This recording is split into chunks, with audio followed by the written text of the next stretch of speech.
Today we're going to pin the fabric and stitch it together. You'll need to take some pins and push them through and then back under in certain parts around your ugly doll. This will help hold the two layers of fabric together as you sew. You can take them out as you are sewing. Next, we're going to thread the needle. There's many different ways that you can thread your needle. You'll need to have a lot of string. Sewing takes the longest on this project. Make sure you get at least 2 feet of string. You can see my ruler at the bottom.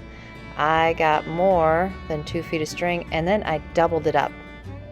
You need double the amount of string because we double it up after we put it on our needle. After you cut your string off, you're going to take your needle and put it on one end. Sometimes the end can be a little frayed. You can pinch it to make it flat, you can twist it to make it pointy, or you can put a little bit of your own saliva or spit on it by putting it in your mouth to make it nice and pointy so it will go through the needle.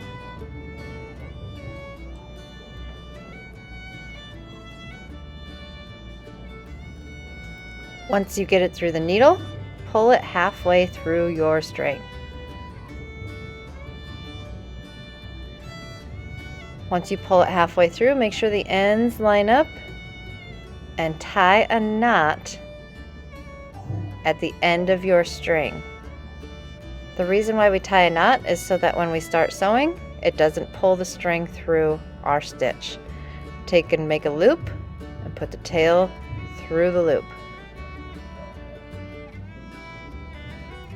That one didn't work out very well. Take and make a loop and put the tail through the loop. Pull tight. That will make a knot. Make a loop, put the tail through the loop, pull it tight. That's how you make a double knot. I made a double knot so that it really wouldn't come through my felt as I was sewing.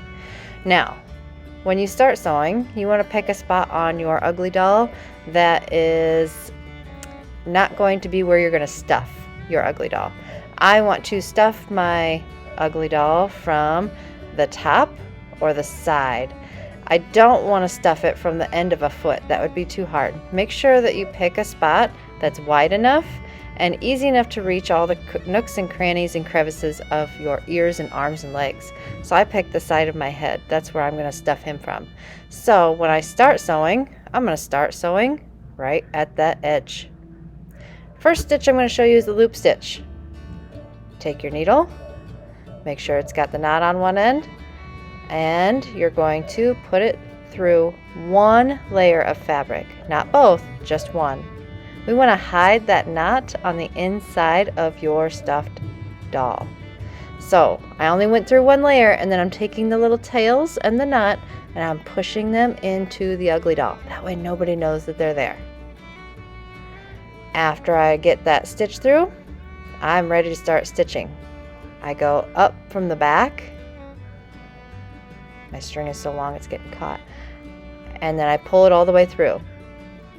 Again, I go up from the back and I pull it all the way through. Loop stitches always come up from underneath. There's no confusion on which side you should poke the needle through because loop stitches always come from underneath. And you're making a loop with your string. That's why they call it a loop stitch. It loops around the edge of your fabric. You want to keep your stitches near the edge of your fabric, near the outside edge. You also want to keep your stitches close. If your stitches are too far apart and they're too big, then stuffing is going to seep through. This is basically like you're sealing up the fabric so that you don't have any stuffing coming through when we go to stuff it.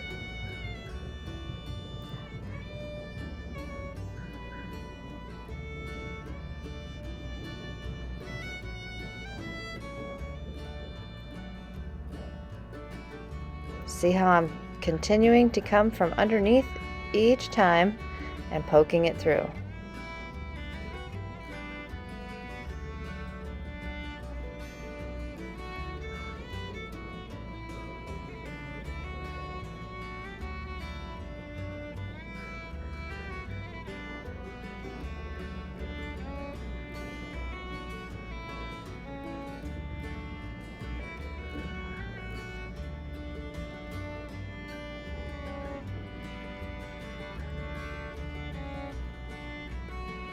Eventually, you run out of string. Make sure you leave enough string so that you could tie two ends of the string together in a knot inside your doll.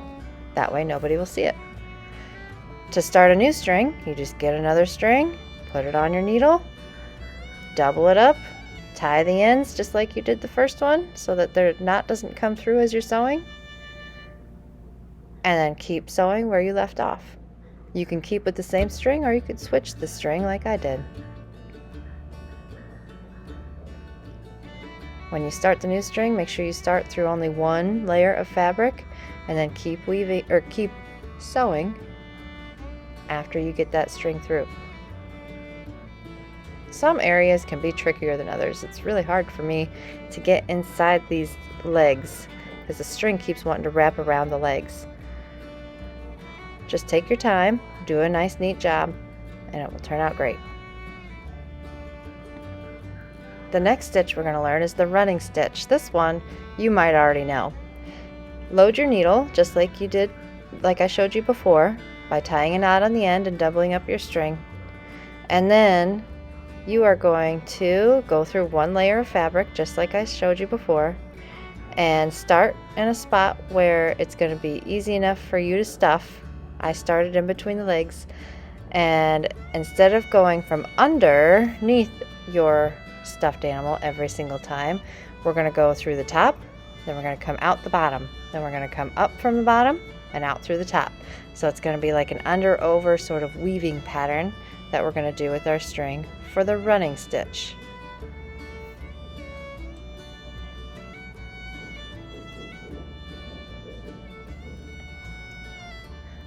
Again, make sure your stitches are close to the edge and make sure that they are small stitches that are close to each other.